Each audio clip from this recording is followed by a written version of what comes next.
Hey, I'm Alex Radcliffe from Board Game Co, and this is To Back or Not to Back. We're going to be diving through a whole bunch of crowdfunding campaigns, same as usual. We got a bunch of things, we got a few game founds, we got a back kit or two, as well as mostly Kickstarter still going on right now. So, let's go ahead and dive into this as usual. Timestamps and everything down below, and I will say, next week we almost certainly do not have a To Back or Not to Back. We'll have a different video instead, probably games to late back instead. Week after that, I don't know. We are heading into that slow decrease in the amount of crowdfunding campaigns. I'm guessing next week we skip, and the week after that we have one. There'll still be content every single day in every single way. There's still content on this channel, and with that, let's go ahead and start this off, starting off with Cult of the Now. Cult of the Now is where we take a look at a currently available non-crowdfunding game. Crowdfunding is excellent. It's amazing. I love it. I back way too many games. But also, once in a while, it's good to remember that you can get games that are significantly cheaper for large boxes full of stuff, without shipping, without, whatever, without higher prices, without having to wait a year to find out if it's even a game that people like at all. And in this case, we have the Battle of Five Armies Revised Edition,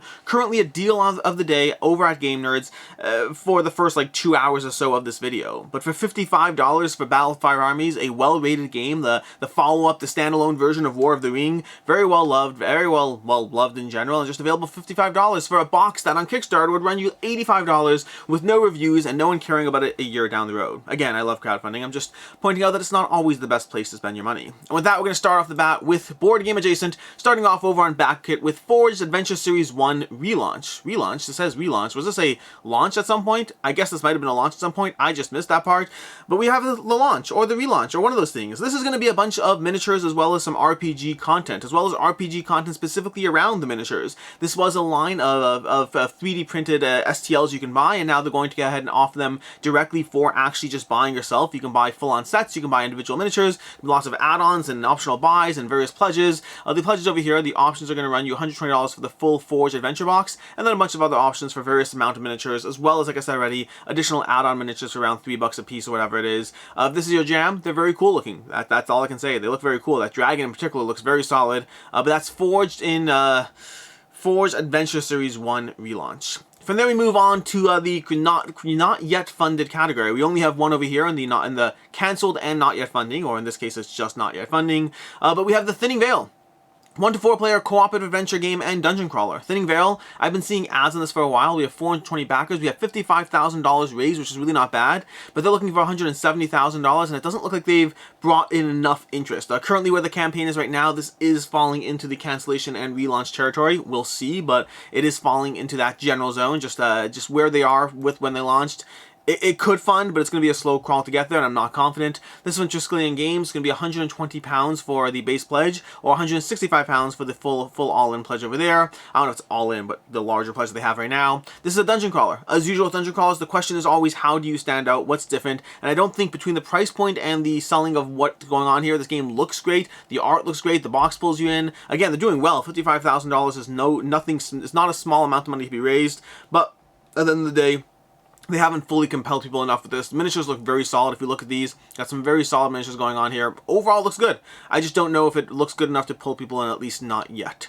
From there, we have some updates. We have a bunch in the update category. We have Cthulhu Death May Die, Fear of the Unknown. Now, if Come On is anything to go by, usually the day after I drop this video, they'll go ahead, or the day of. This is Monday. Right now, this campaign ends in a day or two. The all-in pledge on Cthulhu Death May Die, Fear of the Unknown is likely dropping, I don't know, 20 minutes before this video goes up, or an hour after this video goes up. It's dropping soon. But if you missed it, yesterday I did a Should You Back It video on Cthulhu Death May Die covering the full campaign. The day before that, on Saturday, I did a Fear of the Unknown coverage of the campaign, or at least coverage of the game, meaning a review content basically, but specifically review content of what I had, which means this Fear of the Unknown that I had was not the full game. I had all the investigators, I had all the relics, but I only had one Elder One and one scenario to go through, so limited in how much I got to see, but I cover that in case you want to see either of those things. I do a full deep dive into the campaign, but in case you missed it, just for those who don't want to watch every single video I do, because who has that many hours in their life? But in case you missed it, we have a whole bunch of stuff unlocked over here. We have 24 investigators currently unlocked. We have four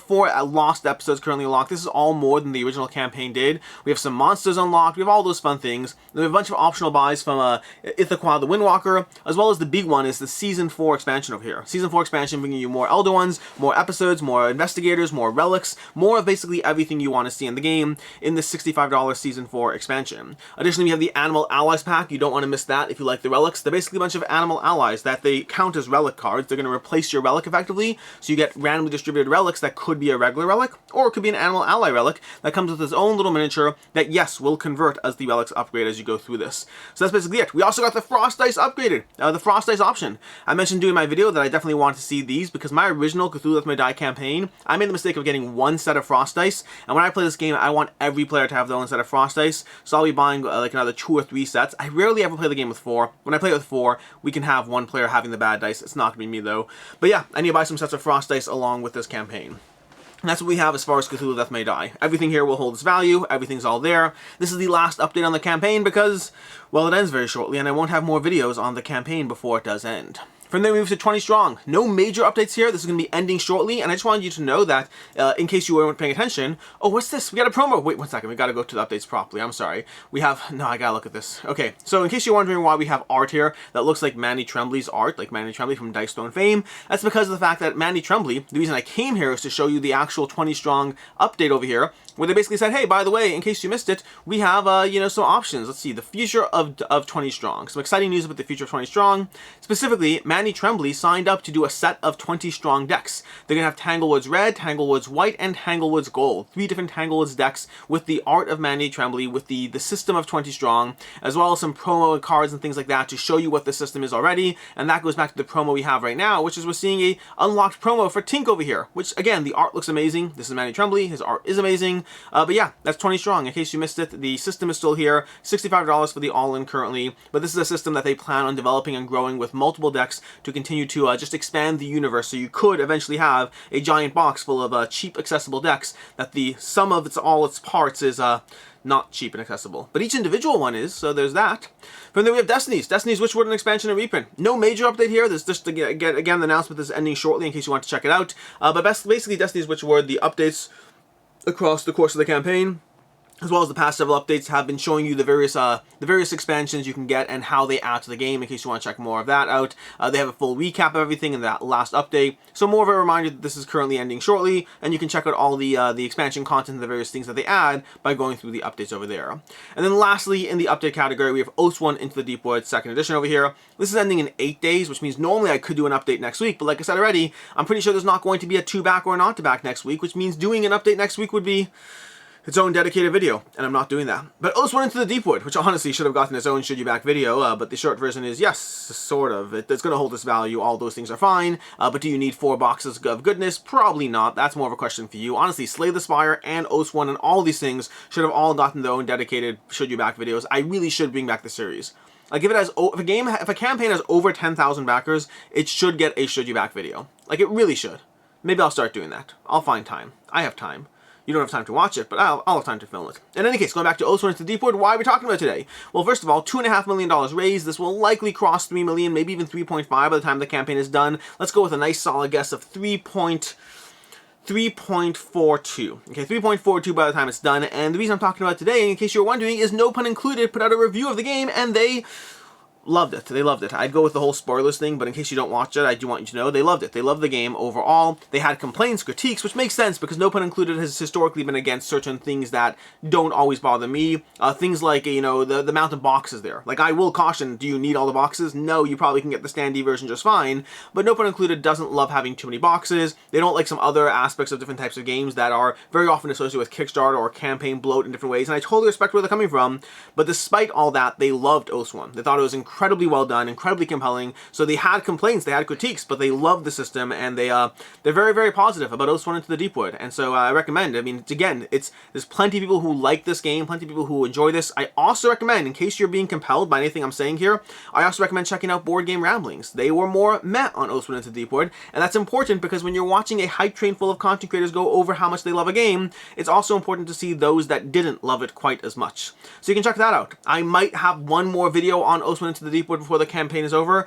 It's going to be a question mark whether I can get it done in time, but I may have one more video on Oathsworn Into the Deepwood. Ultimately, we'll see.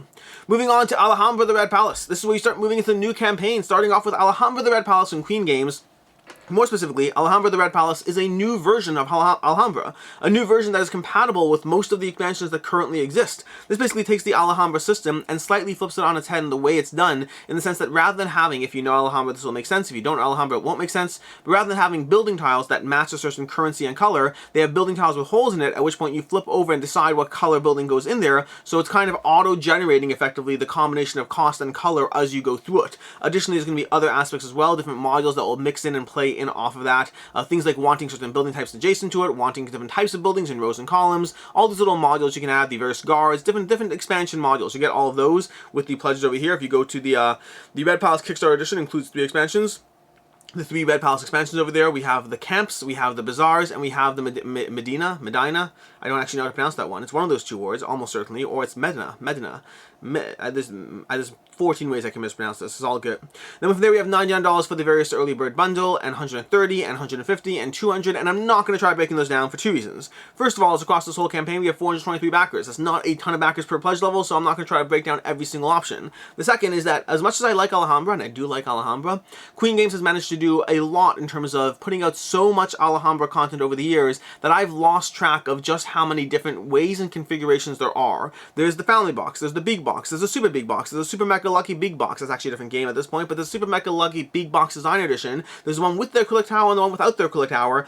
I'm not joking, by the way. I could keep going. The amount of versions and variations they've had of the big box Alhambra is, I can't keep track. Lots of Alhambra. They've had lots and lots of Alhambra over the years, so I'm not going to try to break down each individual one. This is the Red Palace. It's a new version of Alhambra. It's compatible with the expansions you have.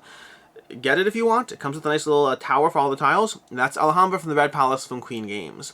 We have Explosion in the Laboratory over in Back Kit. We have 261 backers, $4,000 raised. This is a sort of, this is a few things. This is kind of the precursor to Fire in the Library, but it's a different game. It's just the idea of how you got the Fire in the Library. And you also can go ahead and get your hands in the second printing of Fire in the Library as well.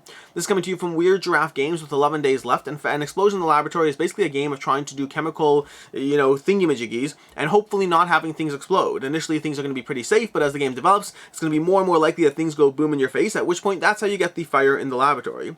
The game is fairly cheap as far as things go. It's $9 for the game because it's just a bunch of cards, or you can get $29 for both games, Explosion and Fire. Well, alternatively, we have a follow along and the print and play and things like that. But that's basically what you have over here. Very cheap, very accessible, not as likely to hold this value, just practically speaking. Again, a cheap packet of cards. These things are not going to sell for much, but it is possibly your easiest opportunity to get your hands on this game from Weird Giraffe Games.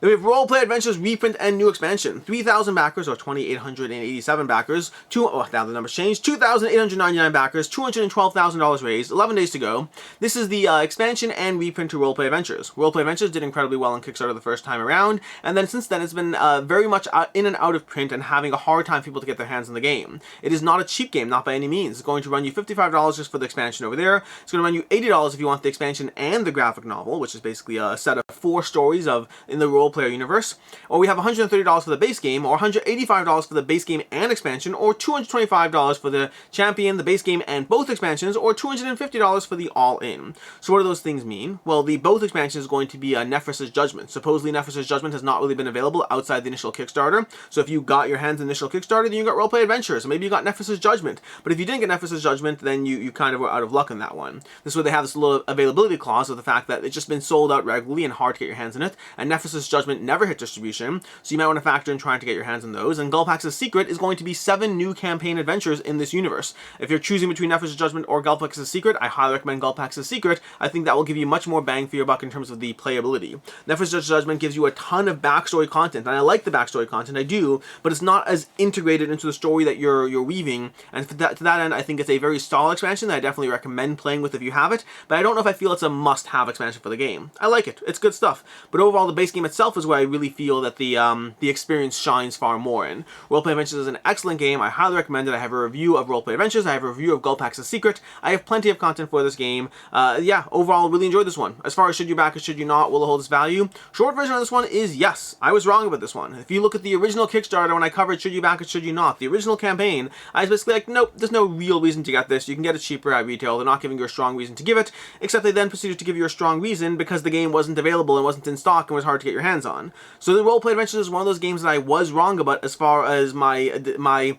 recommendation as to whether to back it or not to back it. The times changed, freight became a huge issue, getting games became a huge issue, and it just became harder to get your hands on this one. And to that end, right now, if you're looking for this game, I would say go ahead and get it. It's well rated, people like the game, and it's hard to get your hands on it, which makes it easy to get your hands on, which makes the Kickstarter the guaranteed way to get your hands on it.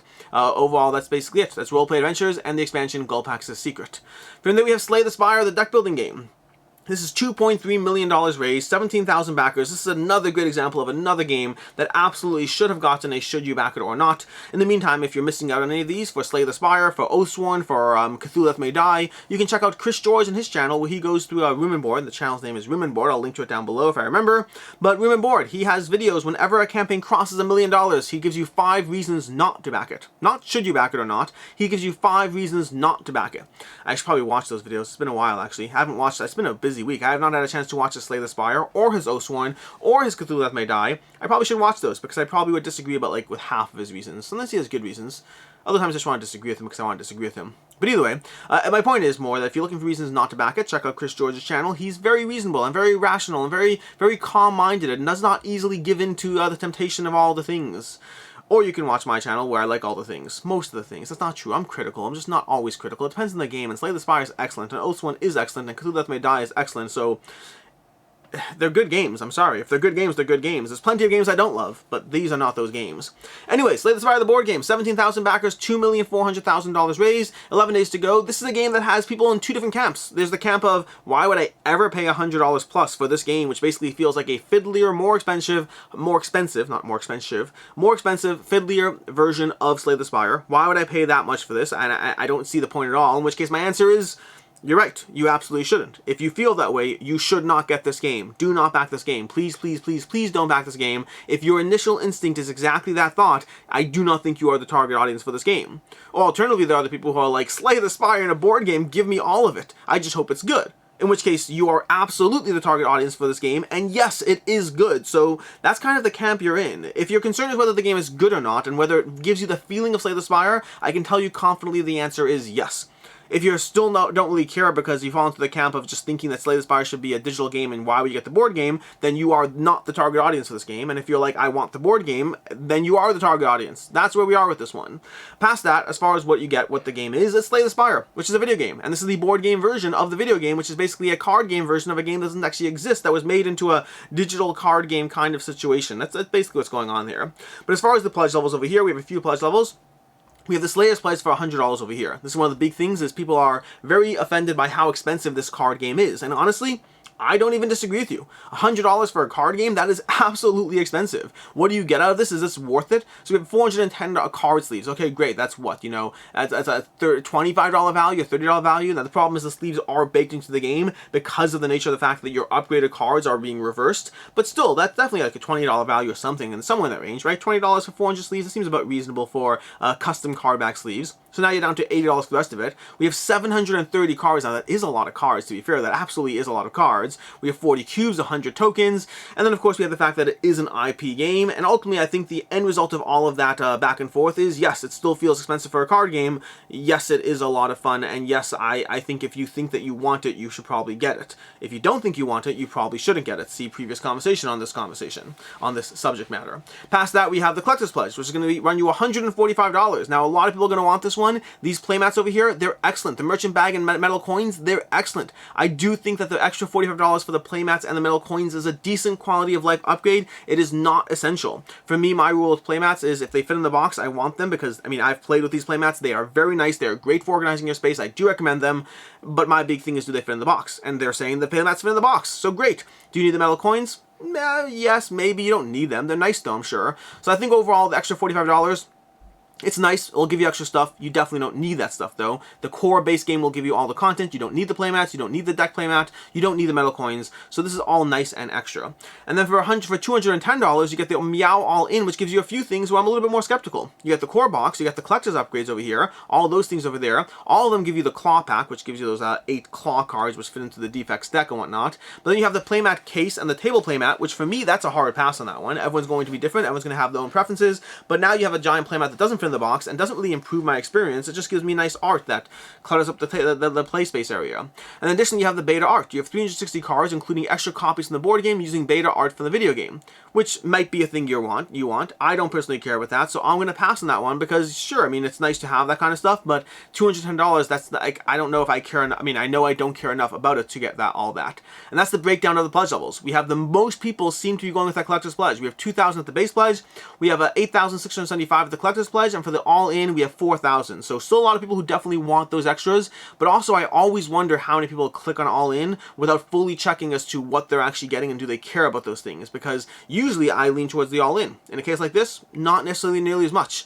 Past that, Slay the Spire is excellent. I highly recommend it. I think it's a very solid game. I like the video game. If you've never heard of this game, I recommend checking out the video game because it's 15 bucks and it's incredible and it's amazing and it's awesome and it's just not a tactile physical game. Granted, there'll be people who point out that they're also giving you a companion app to run this game, at which point just play the stupid app. Maybe. It depends on who you are. I don't know if I'll bother using the companion app. Maybe I will, maybe I won't. Past that, as far as what you get when you back this game, there's going to be a whole lot of extras coming out. They've been running through all this as far as if you scroll through the thing over here. We have the daily reveals, and we have all the slow unlocks, the colorless pack. We have foil cards being unlocked. We have harder elites and harder bosses. We have a whole bunch of things that are being unlocked that are part of the Kickstarter version of the game. We have colorless cards. We have slowly every day, if you check out the campaign updates, every day they're giving you votes on other things you can unlock. So all good things over here. That's basically Slay the Spire, the video game, the board game of the video game. Should you back it, should you not? Will it hold its value? I think yes. It is expensive for what you get, make no mistake, but you do get a lot of extras and exclusives and foil upgrades and all these fun little things that make this a game that if you are on the fence, you can wait till it shows up in retail. This is a popular game. This will show up in retail. I can almost guarantee it. There are people who are going to want to make sure that they can distribute the heck out of this game to make sure it gets into as many hands as possible. It is going to do well, and it'll be available for cheaper. But you might miss out on some of the things. You might miss out on the player mats. You might miss out on the metal coins. You might miss out on a bunch of the exclusive upgrades and foil cards and all those things, and you may not care about those things. If you are more cost conscious and you are more offended by the price, but you do want the game, wait for retail on this one. But if you're concerned as to whether it will hold its value or not, these are extras on a very popular title and a very popular IP, and I think that you're pretty safe as far as that one goes. Moving on to Zone Wars Mutant Year Zero Multiplayer Skirmish Mayhem. This one is, I don't know much about this. I almost debated putting this in the board game adjacent category because this is a tabletop skirmish game, and that's not really the exact same genre as board games. It's tabletop. It is in the tabletop category, but miniature games are a little different. This is coming to you from Free League, and this is bringing you a skirmish game based on Mutant Wars Zone Wars, and that's all I have. It's got cool miniatures. It's got some fun stuff. We have for the pledges, we have $55 for the core game. We have $91 for the 4-player bundle, and then we have up there for the retailer bundle. I don't know enough about this one. I'm here showing it to you in case you're the target audience. I probably should have put it in the board game adjacent category. Too late now. Moving on to Castle of Mad King Ludwig Renovations and 2nd Edition. 3,200 backers, $154,000 raised, 23 days to go. This brings you a few ways to get your hands on the Renovations expansion for Castle of Mad King Ludwig. Renovations basically adds tiles, like you can see everything you need to see over here. Basically adds renovation tiles that let you renovate rooms. You are renovating rooms, you're grabbing tiles, effectively letting you build rooms twice. You build the room and then you renovate the room. You get the benefits all over again from those renovations. So it gives you additional opportunities as far as how you build out and play your castle. And how you build out and play your castles in Castle of Mad King Ludwig. There's going to be 3 main pledge levels over here. There's going to be the core basic expansion, $30 for the game. Ta-da, that's over. We have $60 for the renovations and the colossal renovations. If you back that gigantic mega box of Castle of Mad King Ludwig and all that stuff, if you want the colossal stuff, you can get that for $60 as well as the basic. So you're getting both options over there for those who need that. And then if you don't have access to the original stuff, if you didn't get the things, you can get Castle 2nd Edition and the Castle expansion for $110, getting all the content for Castle of Mad King Ludwig in nice, awesome, pretty looking boxes that are over here. We can see these boxes over here, so giving you all the content for everything you need over there for $110. Should you back it, should you not? Well, the short version is Castle of Mad King Ludwig is a very well rated, very well liked game. It took off, they had Suburbia first, then they had Castle of Mad King Ludwig. I always preferred Suburbia, but many people prefer Castle of Mad King Ludwig. It is slightly higher rated across the board, and if you're looking for this stuff over here, this is a good opportunity to get your hands in it, but I will say that in general, most of the stuff won't hold its value overall. Bezier Games has made it very clear there's no real exclusives here. Everything will be available after the fact. Overall, they're trying to give you a access to the product, a decent price point, and it's all decent. Nothing's wrong here. But as far as if you're trying to look for, do you need it now? Is there any reason to get it now? Can you just wait till later, see if it shows up? Do you care about this? Do you care about that? Most of the stuff will be available in one form or another, and most of it will not hold its value. There's nothing exclusive over here. So if you've been looking for this and you just want to get your hands in it, great. If you're kind of looking at it from a FOMO stance of do you need it now, do you not, you can pass on this one. There's no rush on it. From there we have Oceans Legends of the Deep. Oceans Legends of the Deep from North Star Games. This is bringing you the expansion, or 2 expansions to Oceans. The 2 expansions are going to be the solo expansion and the Legends of the Deep expansion. The Legends of the Deep is going to give you effectively these overarching traits that apply to your entire ecosystem that you're building. You're going to draft a few of these before the game begins, and you can only ever have one in play at a time, but you can use the cost of what you have to pay for the next cost. So you can kind of draft towards a set of cheap, medium, and more expensive cards that you're trying to utilize over there. And you're going to be trying to get these overarching traits and trying to build your system around it, because effectively in Oceans, you're evolving these traits onto the various species that you have, trying to figure out how to survive, which ones are going to be eating the other fish, which ones are going to be eating from the pool of general food or herbivores effectively, which ones are going to be developing defensive traits, which ones are going to be trying to develop offensive traits. You're trying to figure out how to basically eat as much food across all your species in order to get as many points by stored food. Those larger legends are going to give you a lot more going on as far as how you build things and what you do, making a very compelling aspect to the overall game. And then past that, there's going to be the solo expansion, giving you a way to play Ocean solo in case you want that. And then lastly, of course, is also a reprint option as well, meaning a general reprint of Oceans for those who want that, as well as nice fun little player trays. So the solo expansion is going to give you, for $16, just the solo expansion, as well as the Kickstarter promos. For $21, you'll get the Legends of the Deep expansion, as well as the Kickstarter promos. And then for the Oceans Legendary Kit upgrade, that's going to be $45, which gives you the legendary box, the Legends of the Deep expansion, the solo expansion, the custom game trays insert, and the Kickstarter promos. Basically, this is giving you all the new stuff if you already have Oceans. And then lastly, for $85, you get the Oceans Legendary Edition, which gives you all the Oceans content with the already developed box and all that stuff. If I can find the box over here, you can see the game trays and the new box and all those things over here, all kind of bundled up together for $85. As far as should you back it, should you not, will it hold its value, all of that, the short answer is less likely on this one. It's hard to say for sure because Oceans is both well liked, but if you look at the secondhand marketplace on this one, you can find copies of this incredibly cheap across the board. Now granted, this comes in a variety of different types of versions of Oceans, from the regular retail edition of the game to the various multiple versions of the 5 and 6 player expansion, and different ways to play and different acrylic fish and all these different upgrades you can have. So prices across the board for this are a little bit all over the place. See my earlier conversation about Alhambra as far as how many different versions there are. We're nowhere near that deep over here on this one, but there definitely are multiple iterations, and so it makes it a little harder to track the individual cost of each type. That said, it does look like it generally is going for the cheaper side of things, which makes me skeptical that it'll hold its value. But if you're looking for more content for Oceans, this is great. And if your question is whether to get this now or get it later, it depends on whether you're looking for retail, the secondhand market, or getting on the Kickstarter, and that ultimately depends on how much you care about the price point versus the accessibility aspect of it. But that is Oceans Legends of the Deep, which brings us to possibly one more, Aerodome, Rising Horizons Season 1, the last of the campaigns we have today. 372 backers, $41,000 raised, 32 days to go.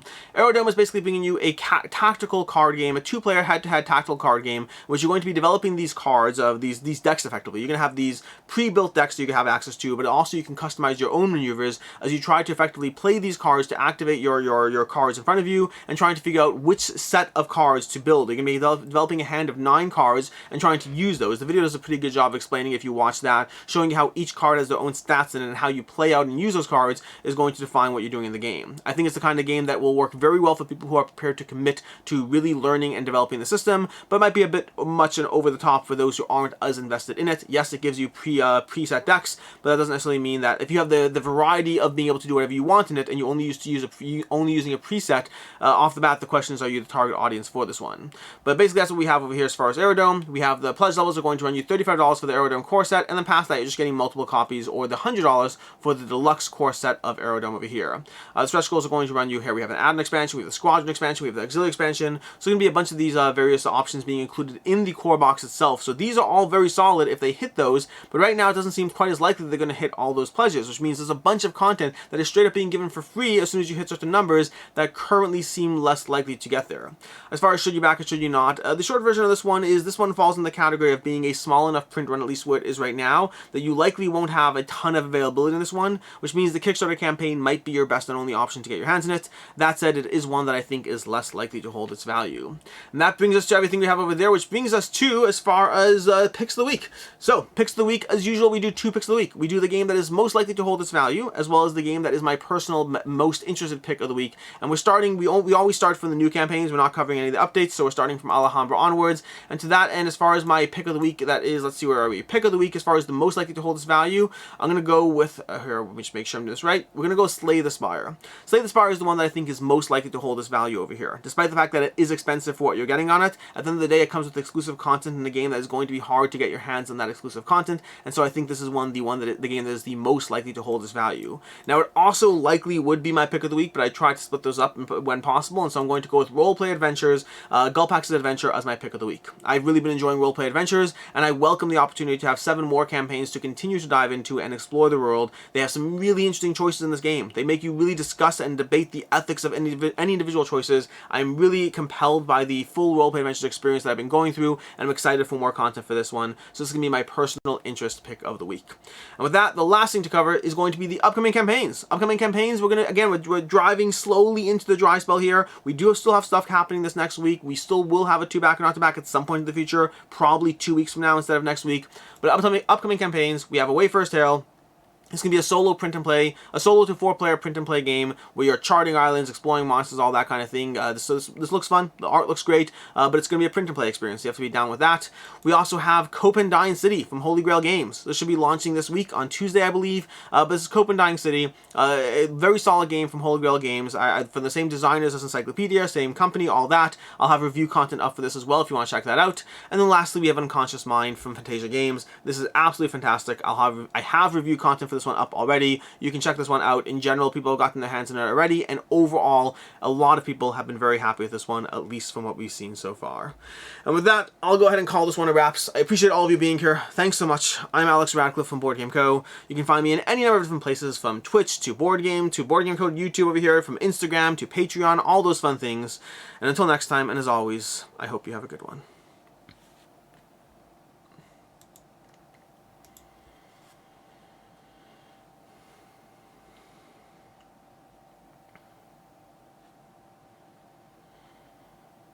You see, the real question is, what's Whitney Houston's favorite type of coordination?